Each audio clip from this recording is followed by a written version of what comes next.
Punjabi radio USA ਸੁਣ ਰਹੇ ਤੁਸੀਂ ਦੋਸਤੋ। ਸ਼ਾਮਲ ਹੋ ਅਪਡੇਟ ਕੈਨੇਡਾ ਦੀ ਸੈਗਮੈਂਟ ਵਿੱਚ।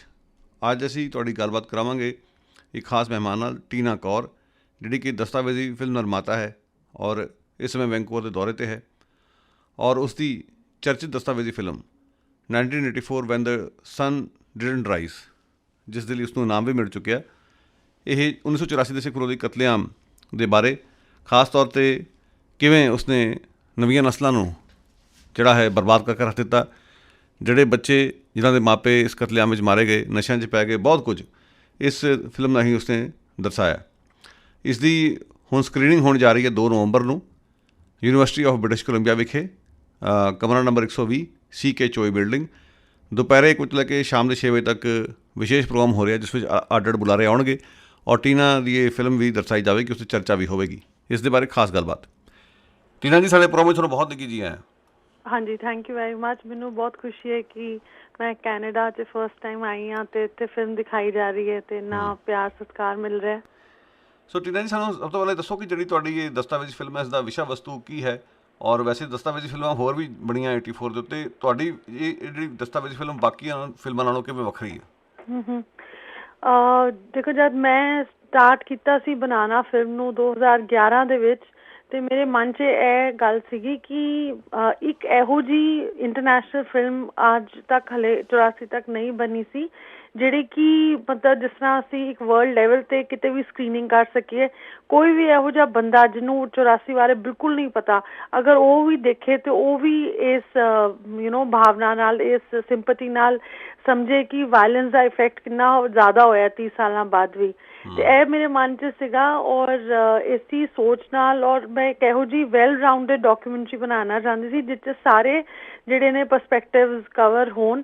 ਅਤੇ ਇਸ ਕਰਕੇ ਜਿਹੜਾ ਹੈ, ਮੈਂ ਜਗਦੀਸ਼ ਟਾਈਟਲਰ ਨੂੰ ਵੀ ਇੰਟਰਵਿਊ ਕੀਤਾ ਇਸ ਫਿਲਮ ਦੇ ਵਿੱਚ, ਔਰ ਬਾਕੀ ਜਿਹੜਾ ਹੈਗਾ, ਜਿਹੜੀ ਲੇਡੀਜ਼ ਨੇ ਉਹ ਉਹਨਾਂ ਦੀ ਜ਼ਿੰਦਗੀ ਅੱਜ ਕਿਸ ਤਰ੍ਹਾਂ ਹੈਗੀ ਹੈ, ਕਿਸ ਤਰ੍ਹਾਂ ਉਹਨਾਂ ਨਾਲ ਉਹ ਕਿਸ ਤਰ੍ਹਾਂ ਖੜੀਆਂ ਨੇ ਇੰਨੇ ਔਡਸ ਦੇ ਬਾਵਜੂਦ, ਇੰਨੀ ਟਰੋਮੈਟਿਕ ਮੈਮੋਰੀਜ਼ ਦੇ ਬਾਵਜੂਦ, ਔਰ ਉਹ ਕਿਸ ਤਰ੍ਹਾਂ ਦੀ ਜ਼ਿੰਦਗੀ ਨੂੰ ਅੱਗੇ ਵਧਾ ਰਹੀਆਂ ਨੇ। ਇਸ ਸਾਰੀ ਫਿਲਮ ਦੇ ਇਹਦੇ ਵਿੱਚ ਜਿਹੜੀ ਹੈਗੀ ਹੈ ਗੱਲਬਾਤ ਹੈਗੀ ਹੈ, ਕਿਉਂਕਿ ਮੈਨੂੰ ਲੱਗਦਾ ਹੈਗਾ ਜਿਹੜਾ ਦੁੱਖ ਸੀ ਉਹ ਤਾਂ ਹੋ ਗਿਆ 4 ਦਿਨ, ਲੇਕਿਨ ਉਹਦਾ ਜਿਹੜਾ ਵਾਇਲੈਂਸ ਦਾ ਇੰਪੈਕਟ ਹੈਗਾ 30 ਸਾਲਾਂ ਬਾਅਦ, ਉਹ ਔਰਤਾਂ ਦੀ ਫੈਮਲੀਜ਼ 'ਤੇ, ਉਹਨਾਂ ਦੇ ਜ਼ਹਿਨ ਦੇ ਉੱਤੇ, ਅੱਗੇ ਉਹਨਾਂ ਦੇ ਬੱਚਿਆਂ ਦੇ ਉੱਤੇ ਇੰਨਾ ਜ਼ਿਆਦਾ ਹੈਗਾ ਹੈ ਕਿ ਉਹ ਦੇਖ ਕੇ ਹੈਰਾਨਗੀ ਹੁੰਦੀ ਹੈ। ਔਰ ਮੈਨੂੰ ਲੱਗਦਾ ਹੈ ਕਿ ਉਹੀ ਗੱਲ ਹੈ, ਚਾਹੇ ਉਹ ਦਿੱਲੀ ਹੋਏ, ਕਾਨਪੁਰ ਹੋਏ, ਚਾਹੇ ਅਰਮੀਨੀਆ 'ਚ ਹੋਏ, ਚਾਹੇ ਅਫਰੀਕਾ 'ਚ ਹੋਏ, ਲੇਕਿਨ ਉਹ ਜਿਹੜੀ ਵਾਇਲੈਂਸ ਦੀ ਗੂੰਜ ਹੈਗੀ ਹੈ ਉਹ ਇੱਕਦਮ ਸੇਮ ਹੁੰਦੀ ਹੈ ਹਰ ਜਗ੍ਹਾ ਜਦ ਇਨਸਾਨ ਨੂੰ ਮਾਰ ਦਿੰਦਾ ਹੈ। ਅਤੇ ਮੈਨੂੰ ਥੋੜ੍ਹਾ ਜਿਹਾ ਇਸ ਗੱਲ ਦੇ ਉੱਤੇ ਆਮ ਵੈਰੀ ਹੰਬਲਡ ਟੂ ਸੇ ਦੈਟ ਕਿ ਫਿਲਮ ਨੂੰ ਕਾਫੀ ਯੂਨੀਵਰਸਿਟੀਜ਼ 'ਚ ਵਰਲਡ ਵਾਈਡ ਦਿਖਾਇਆ ਗਿਆ ਅਤੇ ਇੱਕ ਡਿਸਕਸ਼ਨ, ਇੱਕ ਡਿਬੇਟ ਦੁਬਾਰਾ ਤੋਂ ਸਟਾਰਟ ਹੋਈ ਹੈ ਜਸਟਿਸ ਦੇ ਵਾਸਤੇ। ਅਤੇ ਅਸੀਂ ਕਦ ਤੱਕ ਅਸੀਂ ਕੋਰਟਸ ਦੇ ਵਿੱਚ ਜਸਟਿਸ ਵਾਸਤੇ ਲੜਦੇ ਰਹਾਂਗੇ? Why don't we stand for justice on our own and commemorate 84 in a way that we want to commemorate, ਜਿਸ ਤਰ੍ਹਾਂ ਇੱਥੇ ਕਿ ਬਲੱਡ ਡੋਨੇਸ਼ਨ ਕੈਂਪਸ ਹੁੰਦੇ ਹੈਗੇ ਨੇ, ਅਤੇ ਉਹ ਵੀ I think that's a very good way to give a message to the people that Sikhs are forgiving and we commemorate what happened with us by giving life to others.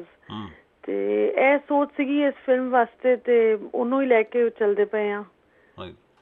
ਸੋ ਰੀਨਾ, ਮੈਂ ਕੋਲ ਇੱਕ ਗੱਲ ਜਾਣਨੀ ਚਾਹੁੰਦਾ, ਜਿਵੇਂ ਤੁਸੀਂ ਤੁਹਾਡੇ ਫਿਲਮ ਵਿੱਚ ਦੋ ਗੱਲਾਂ ਬਹੁਤ ਉੱਭਰ ਕੇ ਸਾਹਮਣੇ ਆਈਆਂ। ਇੱਕ ਤਾਂ ਜਿਹੜੇ ਬੱਚੇ ਨਸ਼ਿਆਂ 'ਚ ਪੈ ਗਏ, ਦੂਜਾ ਜਿਵੇਂ ਜਗਦੀਸ਼ ਟਾਈਟਲਰ ਬੜੀ ਬੇਸ਼ਰਮੀ ਨਾਲ ਕਹਿ ਰਿਹਾ ਕਿ ਜੇ ਮੈਨੂੰ ਮੌਕਾ ਮਿਲਦਾ ਤਾਂ ਮੈਂ ਸਿੱਖ ਪੋਲੀਟਿਕਸ ਜ਼ਿਆਦਾ ਵਧੀਆ ਕਰ ਸਕਦਾ, ਜਿਸ ਦਾ ਮਤਲਬ ਕਿ ਅਸੀਂ ਕਹਿ ਸਕਦੇ ਹਾਂ ਕਿ ਉਸਦੇ ਸਿੱਖ ਕਮਿਊਨਿਟੀ ਵਿੱਚ ਵੀ ਉਸਦੀ ਫੋਲੋਇੰਗ ਹੈ ਖਾਸ ਕਿਸਮ ਦੀ। ਸੋ ਕਮਿਊਨਿਟੀ ਦੀ ਲੀਡਰਸ਼ਿਪ 'ਤੇ ਕਿਵੇਂ ਰਿਫਲੈਕਟ ਕਰ ਰਿਹਾ ਕਿ ਬੱਚੇ ਨਸ਼ਿਆਂ 'ਚ ਪੈ ਗਏ, ਕੋਈ ਬਾਂਹ ਨਹੀਂ ਕਿਸੇ ਨੇ ਫੜੀ, ਅਤੇ ਤੁਸੀਂ ਉਹਨਾਂ ਕਾਂਗਰਸੀ ਨਾਲ ਹੀ ਤੁਰੇ ਫਿਰਦੇ ਰਹੇ ਕਿੰਨੇ ਸਾਲ, ਜਿਹੜੇ ਇਸ ਕਤਲੇਆਮ ਦੇ ਸਿੱਧੇ ਤੌਰ 'ਤੇ ਜ਼ਿੰਮੇਵਾਰ ਸੀਗੇ। ਇਹ ਦੋ ਗੱਲਾਂ ਬਹੁਤ ਪ੍ਰਤੱਖ ਰੂਪ 'ਚ ਡਾਕੂਮੈਂਟ ਹੁੰਦੀਆਂ ਨੇ। ਇਹਦੇ ਬਾਰੇ ਕੀ ਮਹਿਸੂਸ ਕਰਦੇ ਹੋ, ਕੀ ਕਹਿਣਾ ਚਾਹੋਗੇ? ਦੇਖੋ, ਉਹ ਤਾਂ ਹੈ ਹੀ ਨਾ। ਹੁਣ ਜਿਸ ਤਰ੍ਹਾਂ ਕਾਂਗਰਸ ਨੇ ਜੋ ਕੁਛ ਵੀ ਕੀਤਾ, ਲੇਕਿਨ ਉਹ ਕਾਂਗਰਸ ਪਾਰਟੀ 'ਚ ਹਲੇ ਵੀ ਸਿੱਖ ਤੇ ਹੈਗੇ ਹੀ ਨੇ ਨਾ। ਇਟਸ ਨੋਟ ਦੈਟ ਕਿ Congress is any better than BJP ਔਰ any other political party. They are all hands in glove. ਜਿੱਥੇ ਮਾਈਨੋਰਿਟੀ ਦੀ ਗੱਲ ਹੁੰਦੀ ਹੈ, ਇਹਨਾਂ ਦਾ ਜਿਹੜਾ ਹਿਊਮੈਨਿਟੀ ਜਿਹੜਾ ਐਂਗਲ ਹੈ ਉਹ ਪੂਰਾ ਖਤਮ ਹੀ ਹੋ ਜਾਂਦਾ ਹੈਗਾ। That is one thing. And secondly, ਜੋ ਮਤਲਬ ਜਗਦੀਸ਼ ਟਾਈਟਲਰ ਤੱਕ ਜਿਨ੍ਹਾਂ ਨੇ ਮੈਨੂੰ ਪਹੁੰਚਾਇਆ, ਮੈਂ ਉਹਨਾਂ ਦਾ ਨਾਮ ਨਹੀਂ ਲਵਾਂਗੀ, but he was a Sikh gentleman, ਹੈ ਨਾ। ਅਤੇ ਇਟ ਇਜ਼, ਔਰ ਉਹ ਮਤਲਬ ਜਿਸ ਤਰ੍ਹਾਂ ਟਾਈਟਲਰ ਨੇ, ਜਿਸ ਤਰ੍ਹਾਂ ਉਹ ਪੂਰਾ ਜਿਹੜੇ ਗਵਾਹ ਖਤਮ ਕਰ ਦਿੱਤੇ, ਅਤੇ ਉਹ ਕਿਸ ਤਰ੍ਹਾਂ ਕੀਤੇ, ਉਹਦਾ ਜਿਹੜਾ ਪਹੁੰਚ ਸੀਗੀ ਗਵਾਹਾਂ ਤੱਕ ਕਿਸ ਤਰ੍ਹਾਂ ਪਹੁੰਚੀ, ਉਹਦੇ ਅਗੇਂਸਟ ਜਿਹੜਾ ਇੱਕ ਹੀ ਬੰਦਾ ਸੀ ਜਿਹੜਾ ਗਵਾਹ ਸੀ, ਜਿਹਦੀ ਡੈਥ ਹੋ ਗਈ ਕੈਂਸਰ ਨਾਲ, ਔਰ ਉਹ ਜਾਣ ਤੋਂ ਪਹਿਲੇ ਉਹਨੂੰ ਪੈਸੇ ਦੇਤੇ ਟਾਈਟਲਰ ਨੇ ਉਹਦੀ ਫੈਮਿਲੀ ਨੂੰ, ਔਰ ਉਹਦੇ ਕੋਲ ਲਿਖਵਾ ਲਿਆ ਕਿ ਬਈ ਮੈਨੂੰ ਸਮਝ 'ਚ ਨਹੀਂ ਆਇਆ ਕਿ ਮੈਂ ਪੰਜਾਬੀ 'ਚ ਕੀ ਲਿਖਿਆ, ਕੀ ਬਿਆਨ ਦਿੱਤਾ ਹੈਗਾ। ਤੇ ਮਤਲਬ this is the way justice ਨੂੰ ਜਿਹੜਾ ਹੈਗਾ ਅਲੱਗ-ਅਲੱਗ ਤਰੀਕੇ ਨਾਲ ਬਿਲਕੁਲ ਖਤਮ ਕੀਤਾ ਗਿਆ ਹੈ। ਜਿਸ ਤਰ੍ਹਾਂ ਸੌਰੀ ਮੈਂ ਤੁਹਾਡਾ ਕੁਐਸਚਨ ਫਿਰ ਤੋਂ ਇੱਕ ਵਾਰ ਸੁਣਨਾ ਚਾਹਾਂਗੀ। ਨਹੀਂ, ਉਹਦੇ 'ਚ ਇੱਕ ਤਾਂ ਇਹ ਸੀਗਾ ਕਿ ਜਗਦੀਸ਼ ਟਾਈਟਲਰ ਦਾ ਤੁਸੀਂ ਆਨਸਰ ਦੇ ਚੁੱਕੇ ਹੋ। ਦੂਜਾ ਜਿਹੜਾ ਹਿੱਸਾ ਸੀ ਇਹ ਸੀ ਕਿ ਜਿਹੜੇ ਬੱਚੇ ਨਸ਼ਿਆਂ 'ਚ ਪੈ ਗਏ, ਇਟ ਮੀਨਸ ਕਿ ਵੀ ਕਮਿਊਨਿਟੀ ਵੱਲੋਂ ਵੀ ਉਹ ਇੰਟਰਜਨਰੇਸ਼ਨਲ ਟਰਾਮੇ ਦਾ ਸ਼ਿਕਾਰ ਹੋਏ ਲੋਕਾਂ ਦੀ ਬਾਂਹ ਫੜਨ ਲਈ ਬੜਾ ਕੁਝ ਨਹੀਂ ਕੀਤਾ ਗਿਆ। ਸੋ ਉਹ ਕਮਿਊਨਿਟੀ ਲੀਡਰਸ਼ਿਪ 'ਤੇ ਕੋਈ ਰਿਫਲੈਕਟ ਕਰ ਰਿਹਾ। ਨੋ ਡਾਊਟ ਕਿ ਸਟੇਟ ਦੀ ਕੰਪਲਿਸਿਟੀ ਤਾਂ ਹੈ ਔਰ ਉਸ 'ਤੇ ਬਾਰ-ਬਾਰ ਸਵਾਲ ਹੋਣੇ ਚਾਹੀਦੇ ਆ। ਦੇਖੋ ਕਮਿਊਨਿਟੀ ਦੀ ਮੈਂ ਇੱਕ ਕਹਾਂਗੀ, ਉਹ ਵੈਸੇ ਉਹਨਾਂ ਨੂੰ ਪੈਸੇ ਦਿੱਤੇ, ਲੰਗਰ ਦਿੱਤਾ, ਕੰਬਲ ਦਿੱਤੇ, ਉਹ ਸਭ ਹੈਲਪ ਕੀਤੀ, ਉਹ ਠੀਕ ਹੈ, ਉਹ 'ਚ ਕੋਈ ਉਹ ਨਹੀਂ ਹੈ ਕਿ ਉਹਨਾਂ ਨੂੰ ਕੰਪਨਸੇਸ਼ਨ ਜਾਂ ਉਸ ਤਰ੍ਹਾਂ ਨਹੀਂ ਮਿਲਿਆ।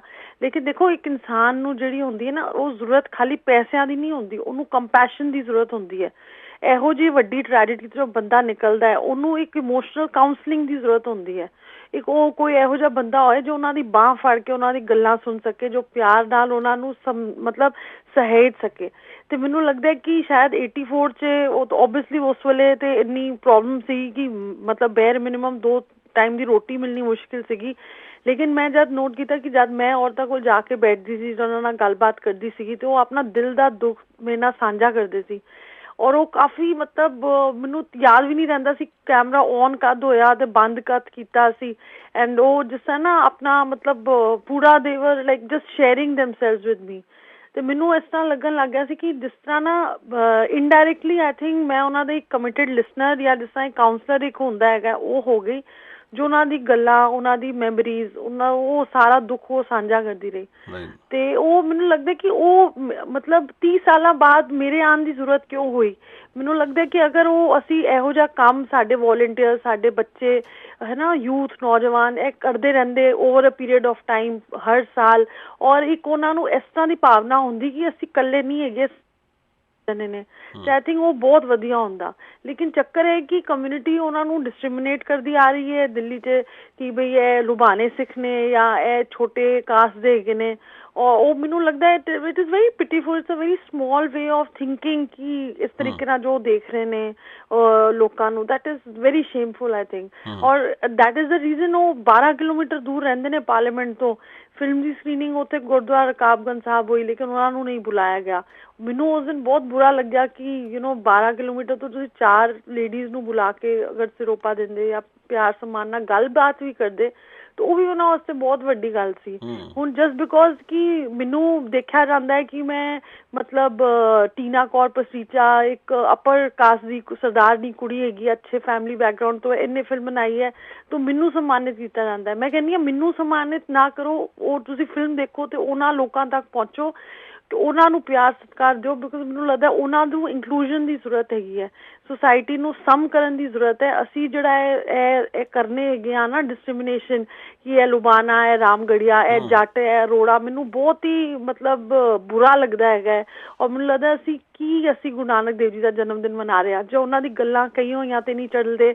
ਹਰ ਇਨਸਾਨ ਨੂੰ ਅਸੀਂ ਊਚ ਨੀਚ, ਉਹਦੇ ਕੱਪੜੇ ਕੀ ਪਾਏ ਨੇ, ਉਹਦਾ ਸਕਿਨ ਦਾ ਕਲਰ ਕੀ ਹੈਗਾ, ਇਹ ਸਭ ਦੇਖ ਕੇ ਕਰਨੇ ਆ, ਤੇ ਫਿਰ ਕਿਹੜੇ ਅਸੀਂ ਸੱਚੇ ਸਿੱਖ ਕਿੱਥੇ ਹੈਗੇ ਆ, ਸੋ ਮੈਨੂੰ ਲੱਗਦਾ ਕਿ ਸਾਨੂੰ ਥੋੜਾ ਸੋਚਣਾ ਚਾਹੀਦਾ ਹੈਗਾ। ਤੇ ਮੈਂ ਕਹਿੰਦੀ ਕਿ 84 ਨੂੰ ਤੁਸੀਂ ਕਮੈਮੋਰੇਟ ਕਰਨਾ ਹੈ ਤੇ ਇਹ ਜਿਹੜੇ ਡਿਫਰੈਂਸਿਸ ਹੈਗੇ ਨੇ ਇਹਨਾਂ ਨੂੰ ਮੁਕਾਓ, ਇਹ ਸੋਚ ਤੋਂ ਉੱਪਰ ਉੱਠੋ। ਇਹ ਨਹੀਂ ਹੈਗਾ ਕਿ ਕੋਈ ਗੋਰਾ ਹੈਗਾ ਤੇ ਉਹ ਵਧੀਆ ਹੈਗਾ ਤੇ ਕੋਈ ਤੇ ਇਹ ਸਾਰੀ ਚੀਜ਼ਾਂ ਤੋਂ ਸਾਨੂੰ ਇਹ ਜਿਹੜੇ ਸਟੀਰੀਓਟਾਈਪਸ ਅਸੀਂ ਬਣਾਏ ਹੋਏ ਨੇ ਆਪਣੇ ਆਸ-ਪਾਸ, ਇਹ ਤੋਂ ਉੱਪਰ ਉੱਠਣ ਦੀ ਬਹੁਤ ਜ਼ਿਆਦਾ ਜ਼ਰੂਰਤ ਹੈਗੀ ਹੈ ਤਾਂ ਕਿ 84 ਕਦੀ ਨਾ ਹੋਏ।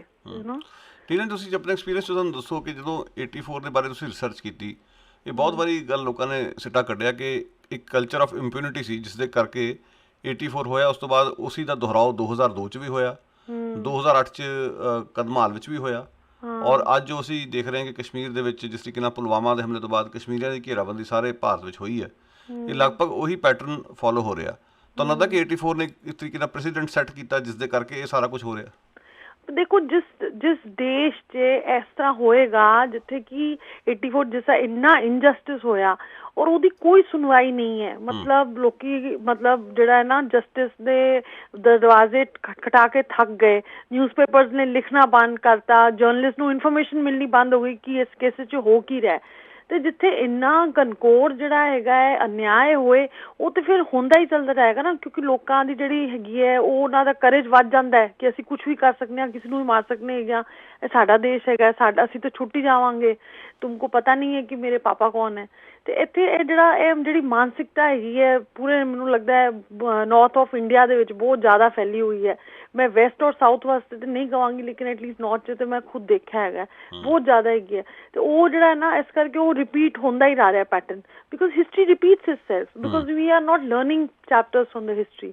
ਤੇ ਇਸ ਕਰਕੇ ਉਹ ਹਿਸਟਰੀ ਦੇ ਜਿਹੜੇ ਅਲੱਗ-ਅਲੱਗ ਪੈਟਰਨਸ, ਅਲੱਗ-ਅਲੱਗ ਤਰੀਕੇ, ਅਲੱਗ-ਅਲੱਗ ਸਮਕਸ਼ ਜਿਹੜੇ ਹੈਗੇ ਨੇ ਅਲੱਗ-ਅਲੱਗ ਕਮਿਊਨਿਟੀਜ਼ ਨਾਲ, ਉਹ ਬਾਰ-ਬਾਰ ਉਹ ਹੋ ਹੀ ਜਾ ਰਹੇ ਨੇ। ਅਗਰ 84 'ਚ ਜਸਟਿਸ ਹੁੰਦਾ, ਕੋਈ ਮਜਾਲ ਹੀ ਨਹੀਂ ਕਿਸੇ ਦੀ, 92 'ਚ ਬੰਬੇ ਰਾਈਟਸ ਹੁੰਦੇ, ਜਾਂ 2002 'ਚ ਗੋਧਰਾ ਹੁੰਦਾ, ਜਾਂ ਅੱਗੇ ਕੋਈ ਵੀ ਇਹੋ ਜਿਹੀ ਵਾਇਲੈਂਸ ਵਾਲੀ ਗੱਲ ਹੁੰਦੀ।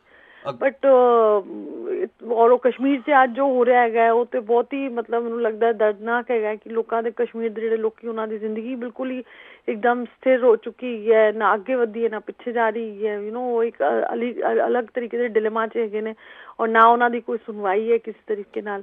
ਤੇ ਮੈਨੂੰ ਲੱਗਦਾ ਹੈ ਹਿਊਮਨ ਰਾਈਟਸ ਵਾਇਲੇਸ਼ਨ ਬਹੁਤ ਜ਼ਿਆਦਾ ਹੈਗੇ ਨੇ, ਔਰ ਸਾਨੂੰ definitely in a very peaceful way we should definitely take this up, ਚਾਹੇ ਉਹ ਸਾਡੀ ਕਮਿਊਨਿਟੀ ਵਾਸਤੇ ਹੋਏ, ਚਾਹੇ ਕਿਸੇ ਹੋਰ ਵਾਸਤੇ ਹੋਏ, ਬਟ ਸਾਨੂੰ ਇਕੱਠੇ ਆਉਣ ਦੀ ਜ਼ਰੂਰਤ ਹੈਗੀ ਹੈ। ਇਹ ਡਿਸਕ੍ਰਿਮੀਨੇਸ਼ਨ ਨੂੰ ਮਨਾਉਣਾ, ਮਤਲਬ ਇਵੇਡ ਕਰਨਾ ਚਾਹੀਦਾ ਹੈ ਕਿ ਉਹ ਕਸ਼ਮੀਰੀ ਪੰਡਿਤ ਨੇ ਜਾਂ ਉਹ ਮੁਸਲਿਮ ਹੈਗੇ ਨੇ, ਦੈਟ ਇਹ ਸਭ ਚੀਜ਼ਾਂ ਨੂੰ ਨਾ ਕਰਕੇ ਅਸੀਂ ਇਨਜਸਟਿਸ ਦੇ ਖਿਲਾਫ ਖੜੇ ਹੋਈਏ। ਮੈਨੂੰ ਲੱਗਦਾ ਉਹ ਸਭ ਤੋਂ ਜ਼ਿਆਦਾ ਇੰਪੋਰਟੈਂਟ ਚੀਜ਼ ਹੈਗੀ ਹੈ। ਬਿਲਕੁਲ। ਅਖੀਰ 'ਤੇ ਮੈਂ ਤੁਹਾਡੇ ਕੋਲ ਜਾਣਨਾ ਚਾਹੂੰਗਾ ਕਿ ਅੱਜ ਦੇ ਸਮੇਂ ਦੇ ਵਿੱਚ 84 ਦੀ ਸਟੋਰੀ ਦੀ ਰੈਲੀਵੈਂਸ ਬਾਰੇ ਕੀ ਕਹਿਣਾ ਚਾਹੋਗੇ? ਕਸ਼ਮੀਰ ਬਾਰੇ ਜਿਵੇਂ ਅਸੀਂ ਗੱਲਬਾਤ ਕੀਤੀ, ਇਸ ਤਰ੍ਹਾਂ ਦੁਨੀਆ ਦੇ ਹੋਰ ਵੀ ਹਿੱਸੇ ਨੇ। ਸ਼੍ਰੀਲੰਕਾ ਵਿੱਚ ਪਿੱਛੇ ਤੁਹਾਨੂੰ ਯਾਦ ਹੈ ਈਸਟਰ ਬੋਮਿੰਗ ਹੋਈ, ਕਿਸ ਤਰੀਕੇ ਨਾਲ ਮੁਸਲਿਮ ਕਮਿਊਨਿਟੀ ਨੂੰ ਟਾਰਗੇਟ ਕੀਤਾ ਗਿਆ, ਰੋਹਿੰਗਿਆ ਦੇ ਮੁਸਲਿਮ ਨੂੰ ਕਿਵੇਂ ਟਾਰਗੇਟ ਕੀਤਾ ਗਿਆ, ਉਹਨਾਂ ਨੂੰ ਸਕੇਪ ਬੋਰਡ ਬਣਾਇਆ ਗਿਆ। 9/11 ਤੋਂ ਬਾਅਦ ਅਮਰੀਕਾ 'ਚ ਸਿੱਖਾਂ ਮੁਸਲਮਾਨਾਂ 'ਤੇ ਹਮਲੇ ਹੋਏ। ਸੋ ਹਮੇਸ਼ਾ ਹੀ ਮਾਈਨੋਰਿਟੀਜ਼ ਨੂੰ ਜਿਵੇਂ ਟਾਰਗੇਟ ਕੀਤਾ ਜਾਂਦਾ ਹੈ ਕਿਸੇ ਵੀ ਇਸ ਤਰ੍ਹਾਂ ਦੇ ਐਕਟ ਨੂੰ ਲੈ ਕੇ। ਸੋ ਇੱਕ ਪ੍ਰੋਸੈਸ ਬਾਦਸਤੂਰ ਜਾਰੀ, ਕੀ ਸਮਝਦੇ ਹੋ ਉਸ ਰੈਲੇਵੈਂਸ ਨੂੰ ਕਿਵੇਂ ਵੇਖਦੇ ਹੋ ਇੰਟਰਨੈਸ਼ਨਲ ਲੈਵਲ 'ਤੇ ਵੀ ਅਤੇ ਇੰਡੀਆ ਦੇ ਵਿੱਚ ਨੈਸ਼ਨਲ ਲੈਵਲ 'ਤੇ ਵੀ? ਮੈਨੂੰ ਲੱਗਦਾ ਹੈ ਕਿ ਜਦ ਤੱਕ ਅਸੀਂ ਜਿਹੜੇ ਹੈਗਾ ਸਾਡੇ ਨਾਲ ਜਿਹੜਾ ਇਨਜਸਟਿਸ ਹੋਇਆ, ਚਾਹੇ ਉਹ ਕਿਤੇ ਵੀ ਹੋਇਆ ਹੋਏ, ਕਿਸੇ ਵੀ ਟਾਈਮ ਹੋਇਆ ਹੋਏ, ਜਦ ਤੱਕ ਅਸੀਂ ਉਹਨੂੰ ਰਿਮੈਂਬਰ ਨਹੀਂ ਕਰਾਂਗੇ, ਜਦ ਤੱਕ ਉਹਨੂੰ ਕਮੈਮੋਰੇਟ ਨਹੀਂ ਕਰਾਂਗੇ, ਉਹ ਜਿਹੜਾ ਹੈਗਾ ਨਾ, that will be like a thing on our hearts ਕੀ ਸਾਡੇ ਨਾਲ ਇਹ ਹੋਇਆ। ਤੇ ਮੈਨੂੰ ਲੱਗਦਾ ਬਹੁਤ ਜ਼ਿਆਦਾ ਇੰਪੋਰਟੈਂਟ ਹੈਗਾ ਹੈ ਕਿ ਜਿਹੜਾ ਅਸੀਂ ਇਹ ਜਿਹੜੇ ਡੇਟਸ ਹੈਗੀਆਂ ਨੇ 31 ਅਕਤੂਬਰ ਟੂ 3 ਨਵੰਬਰ, ਉਹਨੂੰ ਯਾਦ ਰੱਖੀਏ। 84 ਨੂੰ ਆਪਣੇ ਤਰੀਕੇ ਨਾਲ ਕਮੈਮੋਰੇਟ ਕਰੀਏ, ਚਾਹੇ ਉਹ ਬਲੱਡ ਡੋਨੇਸ਼ਨ ਕਰਕੇ ਹੋਏ, ਚਾਹੇ ਕਿਤੇ ਵੀ ਮੈਟਰੋ ਸਟੇਸ਼ਨ ਦੇ ਕੋਲ ਖੜੇ ਹੋ ਕੇ ਲੋਕਾਂ ਨੂੰ ਫ੍ਰੀ ਚਾਹੇ ਪੌਦੇ ਦੇਈਏ। ਲੇਕਿਨ ਉਹ ਔਰ ਜਦ ਕੋਈ ਪੁੱਛੇ ਕਿ ਤੁਸੀਂ ਇਹ ਕਿਉਂ ਕਰ ਰਹੇ ਹੋ, ਤੇ ਤਦ ਅਸੀਂ ਉਹਨਾਂ ਨੂੰ ਦੱਸੀਏ ਕਿ ਬਈ ਅਸੀਂ, ਸਾਡੇ ਨਾਲ ਜਿਹੜੇ ਸਾਡੇ ਲੋਕਾਂ ਨਾਲ ਹੋਇਆ, ਸਾਡੀ ਕਮਿਊਨਿਟੀ ਨਾਲ ਹੋਇਆ, ਅਸੀਂ ਉਹਦੇ ਵਾਸਤੇ ਖੜੇ ਹਾਂ ਤੇ ਉਹਨੂੰ ਅਸੀਂ ਕਮੈਮੋਰੇਟ ਕਰ ਰਹੇ ਹਾਂ।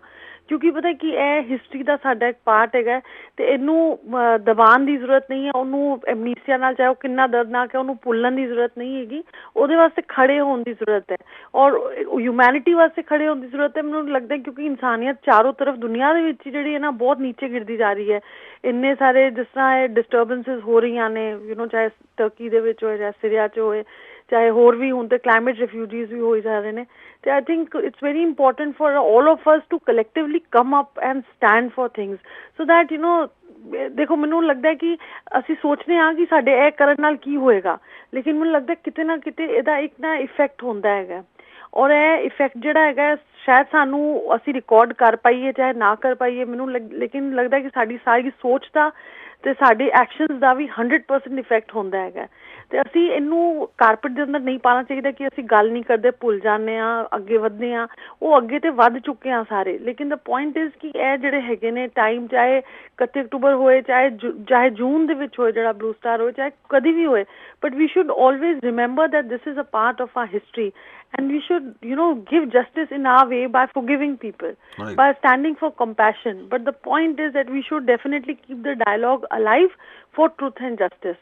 ਚਾਹੇ ਇੱਥੇ ਅੱਜ ਦੀ ਉਹ 84 ਦੀ ਰੈਲੇਵੈਂਸ ਕਸ਼ਮੀਰ 'ਚ ਹੋਏ, ਚਾਹੇ ਦੁਨੀਆ ਦੇ ਕਿਹੜੇ ਅਲੱਗ-ਅਲੱਗ ਪਕਸ਼ 'ਚ ਹੋਏ, ਚਾਹੇ ਉਹ ਰੋਹਿੰਗਿਆ ਵਿਕਟਮਸ ਨਾਲ ਹੋਏ ਜੋ ਹੋ ਰਿਹਾ ਹੈਗਾ, ਤੇ everywhere I think there is a need for keeping the things alive in any way that we can, so that there is some effect collectively that happens. ਮੈਨੂੰ ਲੋਕ ਪੁੱਛਦੇ ਸੀਗੇ ਕਿ ਮੈਂ ਇਹ ਫਿਲਮ ਕਿਉਂ ਬਣਾ ਰਹੀ ਹਾਂ, ਮੈਨੂੰ ਕੀ ਫਾਇਦਾ ਹੋਏਗਾ, ਤੇ ਮੈਨੂੰ ਕੋਈ ਫਾਇਦੇ ਨਾ ਫਾਇਦੇ ਵਾਸਤੇ ਮੈਂ ਫਿਲਮ ਨਹੀਂ ਬਣਾਈ। ਮੈਂ ਇੱਕ ਹੀ ਆਬਜੈਕਟਿਵ ਹੈਗਾ ਕਿ ਇਹ ਜਿਹੜੀ ਸਾਡੇ ਨਾਲ ਹੋਇਆ ਉਹ ਹਿਸਟਰੀ ਨੂੰ ਅਸੀਂ ਡਾਕੂਮੈਂਟ ਕਰੀਏ ਔਰ ਉਹ ਫਿਲਮ ਉਹ ਮੇਰੇ ਤੋਂ ਬਾਅਦ ਵੀ ਰਹੇਗੀ, ਜਦ ਮੈਂ ਨਹੀਂ ਵੀ ਰਵਾਂਗੀ ਤਾਂ ਵੀ ਆਉਣ ਵਾਲੇ ਅੱਗੇ ਜਨਰੇਸ਼ਨ ਤੱਕ ਇਹ ਰਹੇਗੀ ਕਿ ਇਹੋ ਜਿਹੀ ਕੋਈ ਚੀਜ਼ ਹੋਈ ਸੀ ਔਰ ਇਸ ਤਰ੍ਹਾਂ ਦੇ ਲੋਕਾਂ ਦੀ ਲਾਈਫ ਹੈਗੀ ਆ ਅੱਜ 30 ਸਾਲਾਂ ਬਾਅਦ। It's also lesson to learn ਕਿ ਅਸੀਂ ਜਿਹੜੇ ਪੈਸ਼ਨੇਟ ਹੋ ਜਾਂਦੇ ਹਾਂ, ਚਾਹੇ ਰਿਲੀਜਨ ਨਾਲ ਹੋਏ, ਚਾਹੇ ਪੋਲੀਟੀਕਲ ਪਾਰਟੀ ਨਾਲ ਹੋਏ, ਚਾਹੇ ਉਹ ਹੀਰੋ ਹੀਰੋਇਨ ਨਾਲ ਹੋਏ, that leads to something very negative in the end। ਇਹ ਜਿਹੜਾ obsession ਹੈਗਾ ਕਿਸੇ ਚੀਜ਼ ਨਾਲ, ਕਿਸੇ ਆਈਡੀਓਲੋਜੀ ਨਾਲ, ਕਿਸੇ ਪੋਲੀਟੀਕਲ ਪਾਰਟੀ ਨਾਲ, ਉਹਦੇ ਇਫੈਕਟ ਜਿਹੜੇ ਨੇ ਕਦੀ ਵੀ ਅੱਛੇ ਨਹੀਂ ਹੁੰਦੇ। ਤੇ ਸਾਨੂੰ ਜਿਹੜਾ ਰੈਸ਼ਨਲ ਮਾਈਂਡ ਹੈਗਾ ਆਪਣਾ, ਵੀ ਸ਼ੁਡ ਰੈਸ਼ਨਲ ਸੋਚ ਜਿਹੜੀ ਹੈਗੀ ਆ ਉਹਨੂੰ ਛੱਡਣਾ ਨਹੀਂ ਚਾਹੀਦਾ। ਸੋ that is what the thing is। ਬਹੁਤ ਬਹੁਤ ਸ਼ੁਕਰੀਆ ਟੀਨਾ, ਫਿਰ ਮੁਲਾਕਾਤ ਹੋਵੇਗੀ। ਫਿਲਹਾਲ ਸਮਾਂ ਦੇ ਲਈ ਮਿਹਰਬਾਨੀ, ਸਾਡੇ ਸ਼ੋਅ ਵਿਛਾਵਾਂ ਤੁਹਾਡੇ ਨਾਲ। Thank you very much. Thank you ਜੀ। ਥੈਂਕ ਯੂ ਦੋਸਤੋ, ਆ ਸੀ ਟੀਨਾ ਕੌਰ ਜਿਹੜੀ ਇੱਥੇ ਆਪਣੀ ਚਰਚਿਤ ਫਿਲਮ ਜਿਹੜੀ 1984 ਦੇ ਕਤਲੇਆਮ ਬਾਰੇ ਲੈ ਕੇ ਆਈ, ਜਿਸ ਨੂੰ UBC ਦੇ ਵਿੱਚ ਯੂਨੀਵਰਸਿਟੀ ਆਫ ਬ੍ਰਿਟਿਸ਼ ਕੋਲੰਬੀਆ ਵਿਖੇ ਦਰਸਾਇਆ ਜਾ ਰਿਹਾ 2 ਨਵੰਬਰ ਨੂੰ। ਉਸ ਦੀ ਜਾਣਕਾਰੀ ਉਹਨਾਂ ਨੇ ਦਿੱਤੀ ਹੈ। ਇਸ ਦੇ ਨਾਲ ਹੀ ਅਪਡੇਟ ਕੈਨੇਡਾ ਦੇ ਸੈਗਮੈਂਟ ਇੱਥੇ ਸਮਾਪਤ ਹੈ। ਆਗਿਆ ਦਿਓ, ਧੰਨਵਾਦ।